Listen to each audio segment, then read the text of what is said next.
What's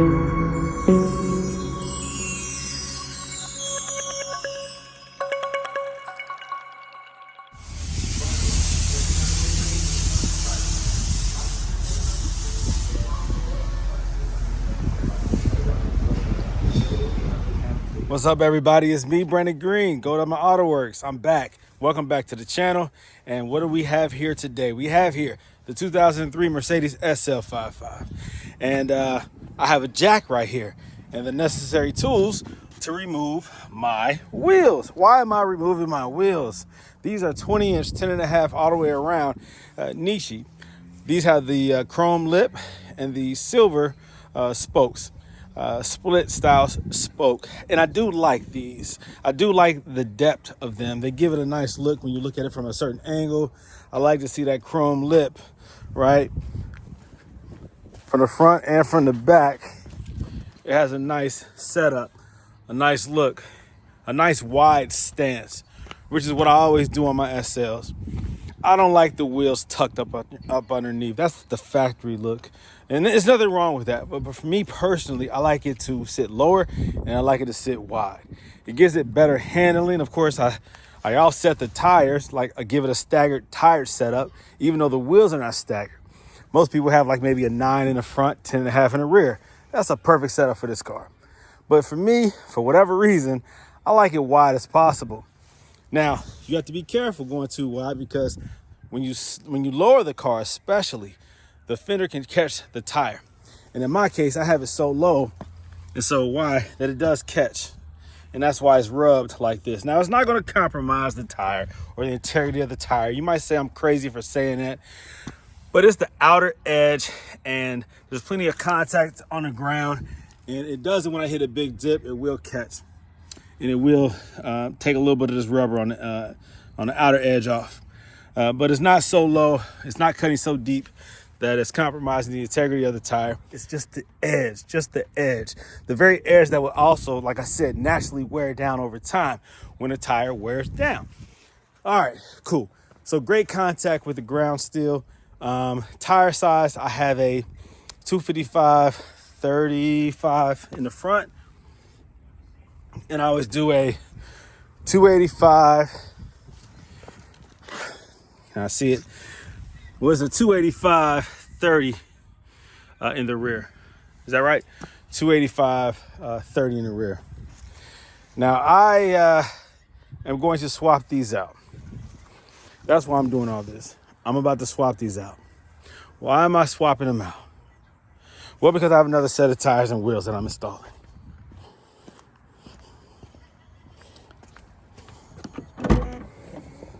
These right here. Another pair of Nishi. 10.5, 20 by 10.5 all the way around, but these are concave. You guys know that concave is my favorite look on a Mercedes, on a car, period. The deep dish is nice, but I like concave because it gives it a whole different look while driving and while at standstill. It just gives it a real nice, deep, beautiful, racy, yet luxury, unique look. You know, look at any other car that has deep dish wheels. You see it a lot on Chargers. You see it on a lot of different kind of cars. And just, you know, it's a cool look, but it's not the look. Not to me. I like spokes. I like depth demonstrated through concave design versus just a deep lip. Now, these are cool. Again, I rocked these for what, over a year. And I do like them. But I think this car deserves something better, a better look. Now, if you look at my previous videos, I had a silver SL500 and then an SL55 that I used deep concave wheels on, 5-spoke wheels. There was nothing prettier than that design, especially on a silver car. Deep silver, those were fond metal. Matter of fact, I have another pair of those on my wide body CL55. These wheels right here. This is one of the most beautiful wheels I've ever owned, if not the most beautiful wheel that I've ever owned. NB design, fine metal. It come from Germany. and you can't get them here in the US. I do have a set that I did throw on eBay, a 20x12 and 20x10. The problem is the 20x10 in the front is not concave. It's almost straight up and down pretty much. So it doesn't give you the look that I want. So I don't know if I'm going to keep those or sell them. They're on eBay. I'm probably asking a ridiculous price for them because you cannot buy them in the US. I actually had the front set imported from Germany. The rear I bought on a closeout price because they're discontinued here in the US. So the rear I got from here locally, but the front I got from Germany. And I did not know that they were not going to be concave. In the picture, they look concave. In person, they are not. So I'm selling those. But I decided to do something different with this because the only way I can put a 20x12 on here, I think, is if I go wide body or if I do something to those rear arches. And I'm not willing to cut this car up. Not yet. So right now I just do a wide setup, 20x10.5 all the way around. Now there's spacers involved. Let's see here. So depending on the offset, this is a spacer. It's like a 1-inch spacer. So depending on your offset, depends on how wide of a spacer, depending on how wide you want it to sit. I think I have a spacer in the front too. Yeah, there's a spacer there too. That right there. That's probably like, I don't know, 1/2 inch, something like that. They sell in millimeters. So 25 millimeters is 1 inch. So do the math. That might be a 12 millimeter spacer or a 10, I can't remember. But this is about 1 inch in the back. So I had to put a spacer on here in order for this design wheel to clear these oversized calipers. You know, these are the AMG calipers, so they're bigger than the standard size. And so to make sure I had that space right there that didn't hit, I had to put a spacer. But with that causes it to stick out more, which is okay. I'm okay with that. I'm okay with that. So I had to match the rear with the front because the other spacer I had on here is stuck in too much while the front stuck out as much as it does. I can't change the front with these wheels in order to clear those calipers. Now with these wheels, I might not need that spacer. So the other thing is you have to make sure that it doesn't rub on the inside, right? The upper control arm. So I'll experiment. I'll see what I got to do. But again, keep in mind that the further out you put these tires or these wheels, the more contact it will have with the fender on a big dip. It has rubbed this one. It hasn't hit the rim, but it's hit the tire. You can see here how it's rubbed. And now that I look at it a little bit more close, because these are Lionheart tires, I guess at some point I did do a nice big dip and it cut the side right there too. So you got to be careful. This is the outer edge that like really, it doesn't really protect the rim because of how wide these are. Like typically a 10.5 people will go with like a 295. You can even do a 305 or 315 on a 10.5. Shit, you might do a 325. But when you're sticking the rim out from the car, in order to clear the fender, you can't go that wide. This is a 285, and with that spacer, you see what it's doing. 285. If it was a 295, it would be even worse. But if I didn't have that spacer and I tucked the wheel in more, then I could do a wider tire without worrying about this. But because I have that front sticking out, I have the rear sticking out too. And this is the consequence of sticking it out. All right, so just keep that in mind. This is true life example of what happens when you stick your wheels out too far and you have your car lowered. Now, why is my car lowered? Well, because I have Silver's Neomax adjustable coilovers. It's no different though if you still have ABC and you put the lowering links on there. If you want it this low, you will have to be careful with your wheel offsets and your tire sizes. That's just a part of the game, guys, when it comes to modification. I recommend for the average person, do a 9 in the front, 10 in the back, 10.5 in the back, all right? You could do an 11 in the back, but just be careful. Your offsets are like so important. You got to make sure that your offsets are right. All right, so what I'm about to do is I'm about to jack up the car, and remove the wheel. And then I'm going to take one of those. I have staggered tires set up on there on those wheels as well. And I am going to put the one in the front. I think they are directional tires. So I'll put one in the front right here and see how it sits. See if I need the existing spacer. I do have a lot of spacers, a lot of options because I do a lot of wheel swaps. So I will see what I need, and I'll pick back up once I have the wheel installed. Okay, just another point that I have to make. You have to have variable size lug bolts. These lug bolts right here are specific to this setup because of the spacer that I have. See, depending on the wheel and depending on the need for a spacer, it's going to determine the length of lug bolts that you need. So be willing to buy additional lug bolts if you're going to do customization to your wheel setups on your Mercedes. Not one size lug bolt fits each and every application. All right, it differs depending on the offset of your wheel, which is the ET number on the back of your wheel, and also how you want it to look on your car, how wide you want it to sit, how tucked in you want it to sit, and also that ET number.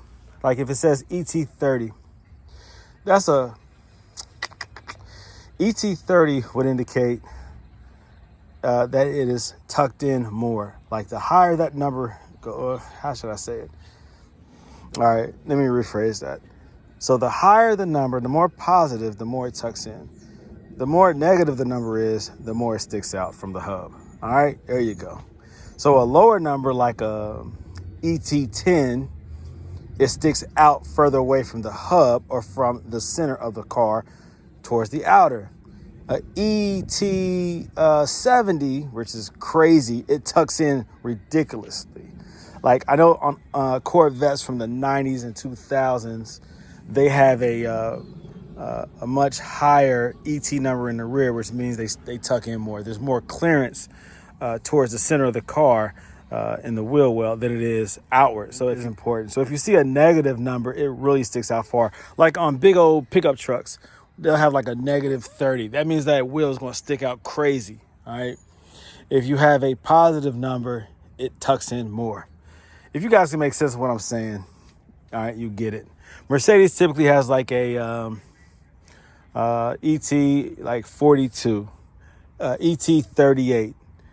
Seldom do they go as low as ET 30, but they do. I think on the older Mercedes in the 80s, they have a lower offset, which means that it sticks out a little bit more. So you can't put a really deep dish wheel on those cars. Man, I hope that's making sense to you guys because I know it, but it's hard to explain it. Let's see what the ET is on this bad boy. I'm reading upside down here. ET, this says 27. All right.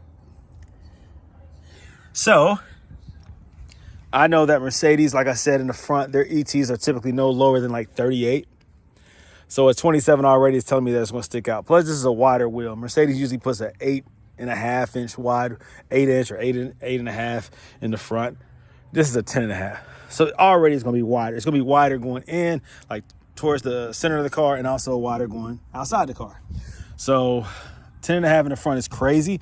Most people wouldn't even dare to do that. But, you know, I am Goldelementautoworks, and I customize my cars to my liking. And I do extreme setups sometimes in order to get the feel that I like. All right. So, again, this is a spacer. Make sure that when you're using a spacer, it's a hub-centric spacer, which means it sits perfectly on the hub of the wheel, of the hub, all right, so that it doesn't vibrate or shake. All right, it centers perfectly. There is no gap between this and this. It fits on there tight, which means your wheel will not shake and vibrate.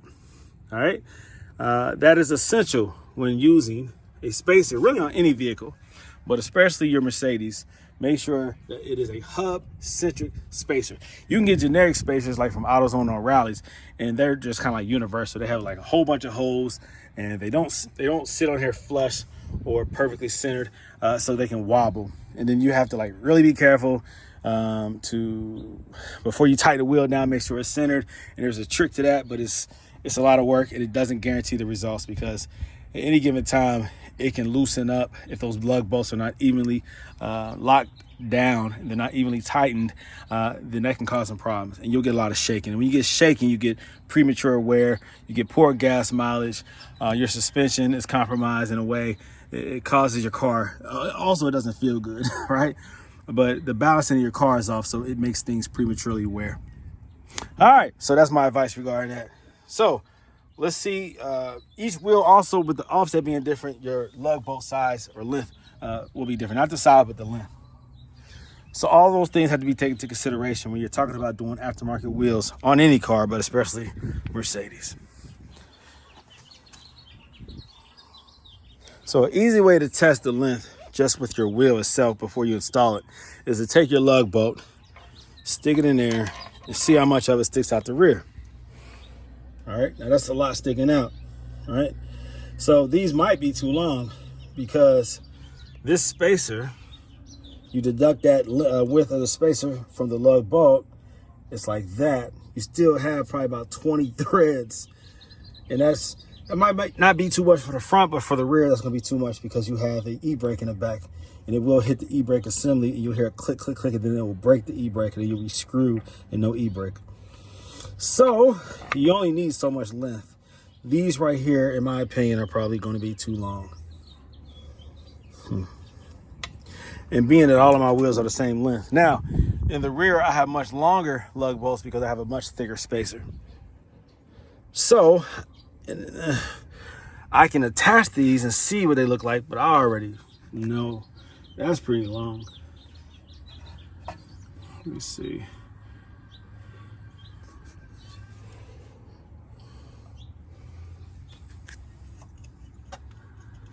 I don't even want to take it off because it's already on there tight.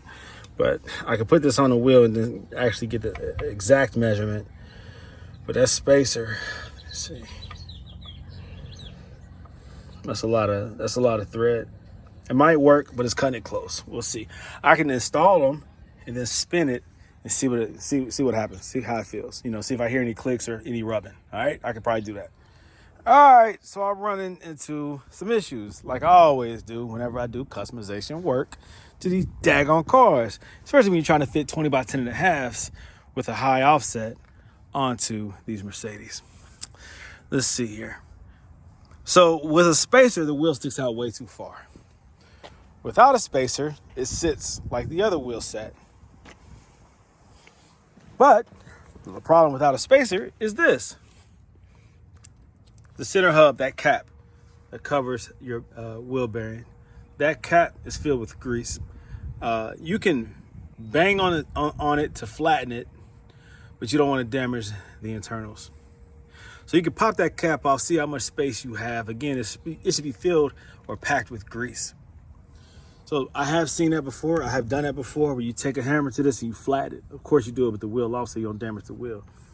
But you can tap onto that, flatten enough to put a cap on it, a center cap. Am I going to do that? I don't know. The bolts that I was using, the lug bolts, they were a little bit too long. So I had to use these shorties right here. These are, I think, nickel plated, or zinc. They're zinc plated. So they don't have the same chrome finish. Later on, I can buy some chrome ones to put in there if this is what I'm going to do. I had to figure out what I'm going to do regarding the spacer.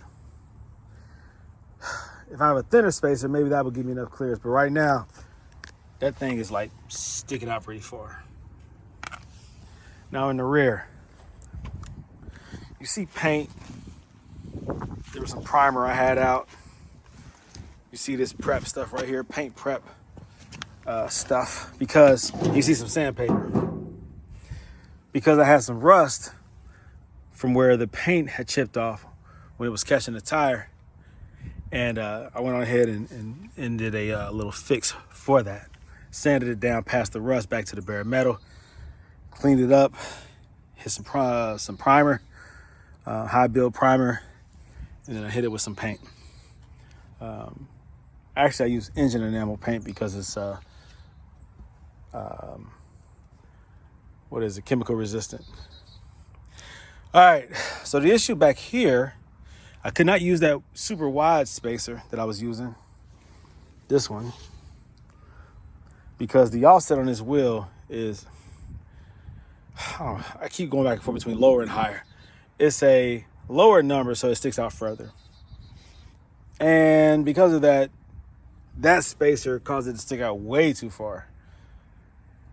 So I did put a spacer about almost half the thickness The problem is I can really put this wheel on there without a spacer and it'll sit perfect. But it won't sit as wide as the front. You see, already in the front, I have the issue with the center hub cap, the hub assembly cap. Now, if I push those out even further, and then I tuck this in even more, it's gonna look crazy. So do I do this width?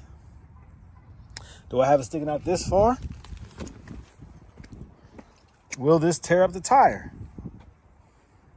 I'm sure it will. I'm sure it will. What can I do? What can I do?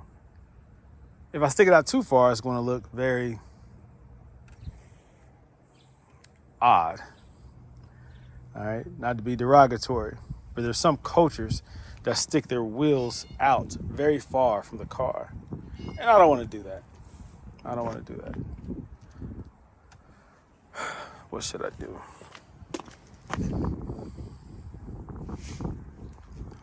What should I do?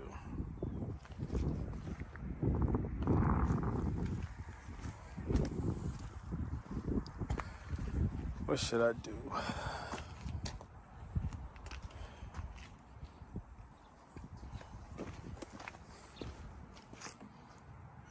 See, I think the new wheel sticks out even further than the other wheel. Slightly. Is that the same tire? Because sometimes the tires, this is a Lionheart, yeah, same tires. Same tires. Sometimes a different tire brand has different edging thicknesses and whatnot. Let's see.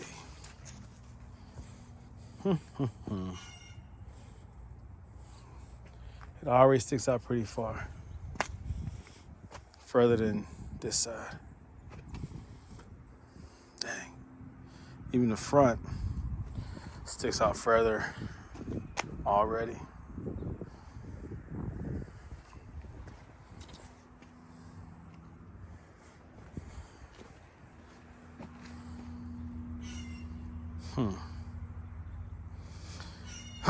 Shoot, what do I do? What do I do? What do I do? I gotta figure this out. I think it looks great, but is it gonna work? Is the offset on these wheels too low where it protrudes out too far for me to use these?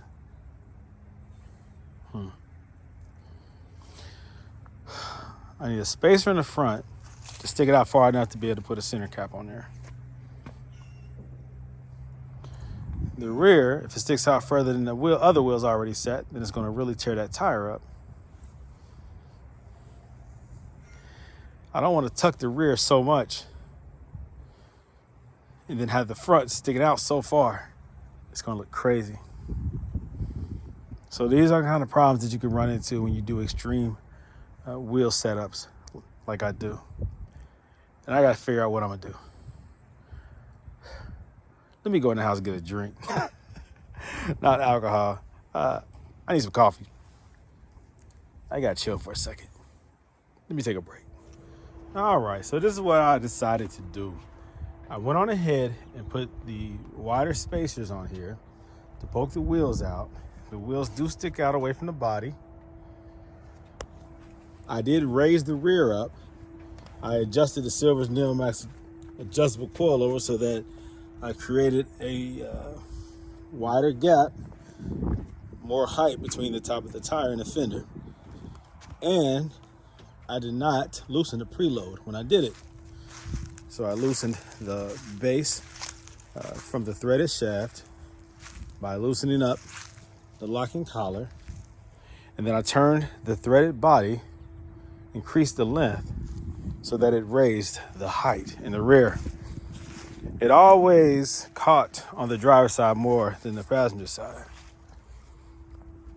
Well, I increased the length slightly higher on this side than the other side. Now, I need to put this on flat ground, not in my driveway, to get an accurate height of how it settles. because it will be different when you drive into a incline or a driveway, a slope. The way it settles on flat is what's important. Now, when driving, the rear, like I said, it tends to dip down and catch in the rear. But by increasing the height, hopefully it gave it more clearance. And by not adjusting the preload, loosening the preload, and putting it back at factory preload the way it originally was, well, by twisting the whole body, it actually tightened the preload a little bit. So hopefully it decreases how much it dips down. As of right now, I'm going to leave dampening the way it is. You can always firm the dampening a little bit in order to make it a more stiff, more firm ride, and it won't dip down as much. But you have to be careful because you want the spring to still do what it does. You don't want too much dampening because it will over dampen, I guess, and prevent the spring from absorbing the way that it should. All right. So I also need to put some tire weight on here because these tires are super ashy. But this is what I did. This is the look.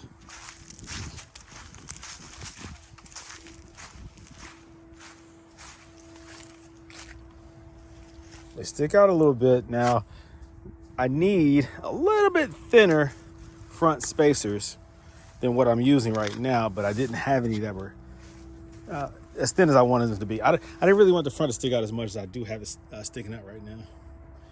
But that's my only option right now.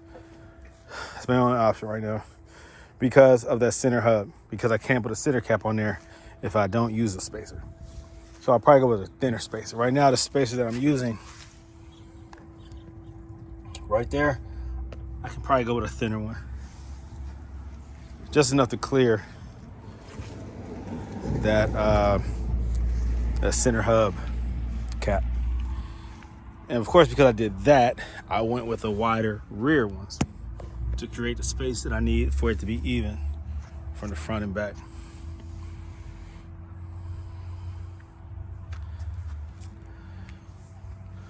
So that's a lot of width. It does have the car sitting wider.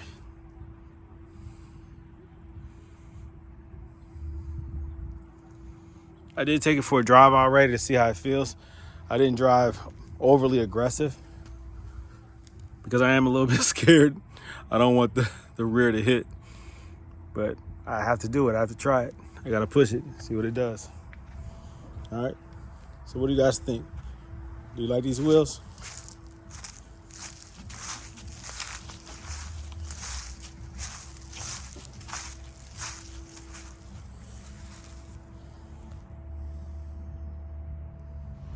Okay, so here goes the final results. What do you guys think? I did lift the rear up a little bit to give it a little bit extra height so it doesn't bottom out and catch the fender so easily. And I had to also adjust these on the passenger side.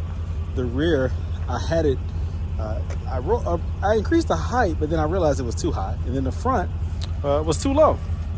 So really pushing it to its limits helps me to see what was wrong with the height adjustments on the coilovers, because with the other wheels, it wasn't so apparent. I mean, because it just looked low all the way around.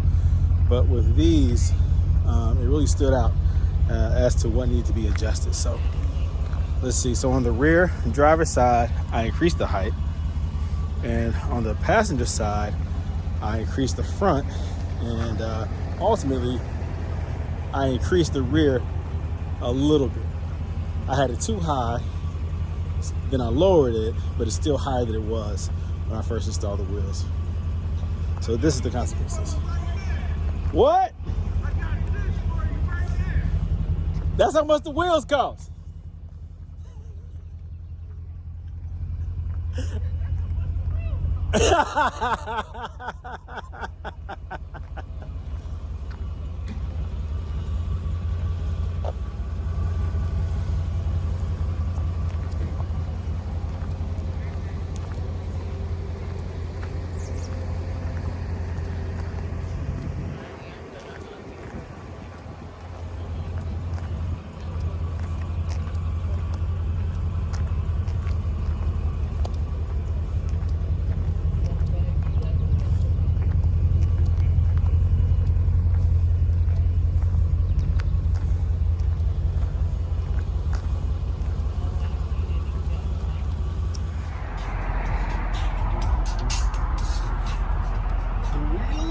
government grind slowly, as you know, which is part of why it's taken a good 2 years or so for money from the big Biden administration green energy bills to start flowing. The Inflation Reduction Act in particular.